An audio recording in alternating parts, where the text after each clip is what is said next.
मायका से पहले ससुराल, श्रेष्ठ कहानी। भारती जी जब रोटी बना रही थी कि तभी किसी ने दरवाजे की बेल बजाई।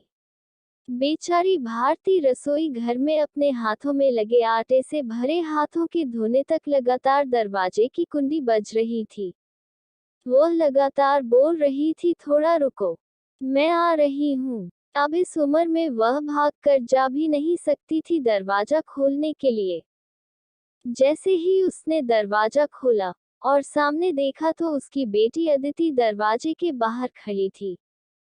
तब उसे आश्चर्य हुआ कि कुछ बताया भी नहीं, मैंने भी नहीं बुलाया, तो अदिति अचानक कैसे आ गई।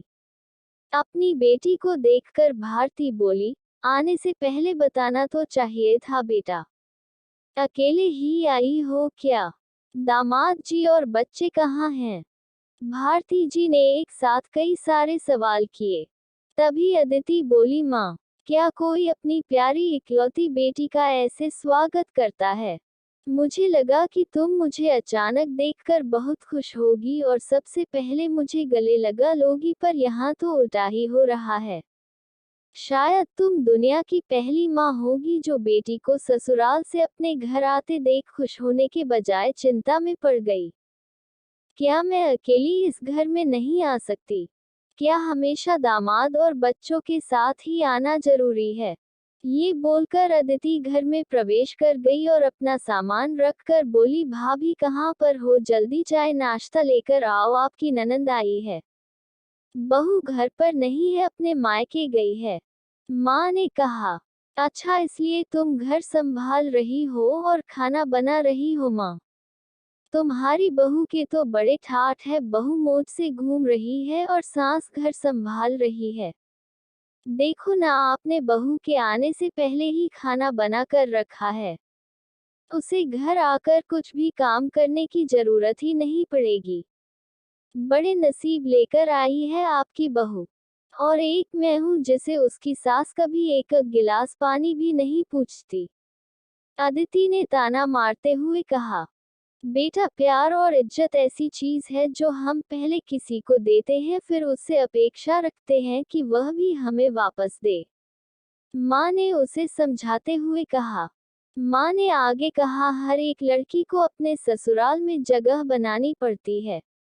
वहाँ कुछ भी आसानी से नहीं मिलता। तुम अपनी सास से एक गिलास पानी की अपेक्षा करती हो। तुम तो उनकी बहू हो, फिर भी तुमने कभी उन्हें एक गिलास पानी दिया है क्या?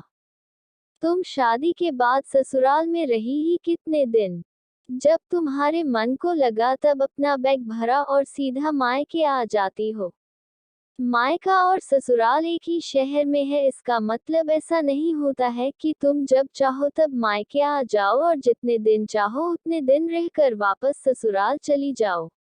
मायके में भी बेटी को मान सम्मान तभी मिलता है जब बेटी ससुराल का मान सम्मान रखकर मायके में कुछ दिनों के लिए आती है, तभी उसे मान सम्मान मिलता है। ऐसा हर रोज बिन बुलाए कोई कारण ना होते हुए भी कोई बेटी मायके आती होगी तो उसको साधारण पूछताछ भी कोई करता नहीं, और तुम मेरी बहू को बोलती हो ना, तुम तो मेरी बहू की बराबरी ही मत करो। वह कभी भी बुलाए बिना अपने मायके नहीं जाती है, और गई भी तो वहाँ की कोई भी बात में वह कुछ नहीं बोलती। वह जब घर में रहती है तब वह मुझे घर के कोई भी काम को हाथ लगाने नहीं देती। अब मेरी इच्छा से घर के काम कर रही हूँ, वह मुझे काम करने को नहीं कहती। अपनी बेटी को माँ के सिवाय अच्छा कौन समझ सकता है? मुझे तुम्हारा स्वभाव अच्छी तरह पता है। तुम्हारे ससुराल में सब लोग अच्छे हैं, तुम ही उनके साथ मिलजुल कर रहना नहीं चाहती। ससुराल तो ससुराल होता है और मायका तो मायका होता है। मायके में घर का काम अपनी मर्जी से होता है। ससुराल में सबसे पहले सबका दिल जीतना पड़ता है, सबको अपना बनाना पड़ता है। उसके लिए छोटों से लेकर बड़ों तक सबको प्यार करना पड़ता है। सबकी पसंद नापसंद का ध्यान रखना पड़ता है। सबसे प्यार से बोलकर सबको उनके घर के कामों में मदद करनी पड़ती है, तभी सब लोग घर में आई नई बहू को स्वीकार करते हैं, उसे अपना मानते हैं। तुम जिम्मेदारी लेने के लिए तैयार ही नहीं हो, इसलिए रोज रोज मायके चली आती हो। यहाँ आकर भी वही करती हो। अभी की बात देख लो, घर में कदम भी नहीं रखा, उतने में भाभी को ऑर्डर देना शुरू कर दिया। भाभी मेरे लिए चाय नाश्ता लेकर आओ।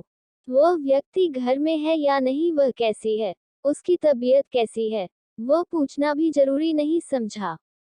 घर में आए मेहमान की मेहमान नवाजी होती है, पर उनका बर्ताव बोलना सामने के व्यक्ति को पसंद आया तो मेहमान नवाजी ना मांगते पूरी होती है। पर तुम्हारा ऐसा बर्ताव मुझे ही पसंद नहीं आता तो तुम्हारे ससुराल के लोगों को कैसे पसंद आएगा। तुम बोलती हो ना कि मेरी बहू के बहुत ठाठ है, तो वो बात सही है। उसने यहाँ हमारा दिल जीत लिया है और हर एक के दिल में खुद की जगह बनाई है। वो रोज रोज तुम्हारे जैसी ससुराल के लोगों के साथ झगड़ा करके मायके नहीं जाती, इस वजह से ससुराल और मायका दोनों जगह उसकी इज्जत होती है। जब तक उसे अपने मायके से बुलावा नहीं आता तब तक वह अपने मायके नहीं जाती। आज माँ ने ही अपनी बेटी को उसके बर्ताव के दोष दिखाए, क्योंकि उसे लगता था कि अपनी बेटी को अभी नहीं समझाया तो वह उसे कभी नहीं समझेगी। तब तक बहू भी घर आ गई। उसने अदिति को देखते ही वह बोली, अरे दीदी आपका भाई, मुझे फोन किया होता तो मैं जल्दी घर आ गई होती। इस पर अदिति बोली, नहीं नहीं भाभी, मैं वापस जा रही हूँ। अभी ही मेरी सास का फोन आया था, उनके सीने में दर्द हो रहा है, मुझे वापस जाना है, आऊंगी वापस कभी। यह बोलकर अदिति अपना सामान लेकर चली गई। तभी उसकी भाभी ने उसे रोकने का प्रयास किया, पर उसकी सास ने ही अपनी बेटी को रोकने के लिए मना किया और अपनी बहू को बोली, बहू जाने दो, उसे पहले अपना घर संभालने दो, उसके बाद उसे मायके में आने दो। तुम भी किसी के नहीं बुलाने पर तुम्हारी मायके जाती हो क्या। तभी बहू भी समझ गई कि सास ने उनकी बेटी को जीवन का पाठ पढ़ा दिया है। काफी महीने हो गए अदिति का फोन नहीं आया था। वह खुद भी मायके नहीं आई, इसलिए उसकी माँ ने उसे फोन किया। शुरुआत में किसी ने भी फोन उठाया नहीं, फिर थोड़ी देर बाद फोन किया तो फोन उठाया, लेकिन अदिति ने नहीं, उसकी सास ने उठाया।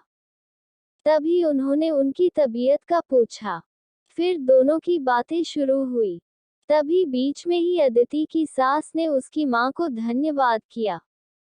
तब अचानक उनके ऐसे बोलने पर उनको कुछ समझ नहीं आया, इसलिए भारती जी ने वापस पूछा, आप और किसी से बात कर रही हो क्या।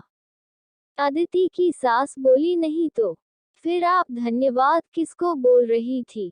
आपकी बेटी अदिति बहुत समझदारी से बर्ताव कर रही है, सभी को अपना बनाने की कोशिश कर रही है, सभी की मनपसंद का खाना बनाकर खिलाती हैं। घर में बहुत आनंद का वातावरण बना है, कोई भी झगड़ा नहीं, जैसे स्वर्ग ही बन गया हो मेरा घर। इसलिए मैं आपको धन्यवाद बोल रही हूँ। आपकी बेटी के अच्छे बर्ताव से ये दिन हमें देखने को मिला, हम बहुत धन्य हो गए। पहले हमें उसकी तरफ से कोई भी अपेक्षा नहीं थी, पर आपने उसे समझाकर भेजा और उसके स्वभाव में बदलाव आया। आज उसी अदिति को मायके जाना तो दूर की बात है, फोन पर बोलने के लिए भी उसके पास वक्त नहीं है। वो अपने गृहस्थी में इतनी व्यस्त हो गई है। दोस्तों, सभी माँ अगर अपनी बेटियों को ऐसे ही समझाए और उनको समझ आ गया तो किसी भी घर में झगड़ा होगा ही नहीं और कोई भी घर टूटेगा नहीं।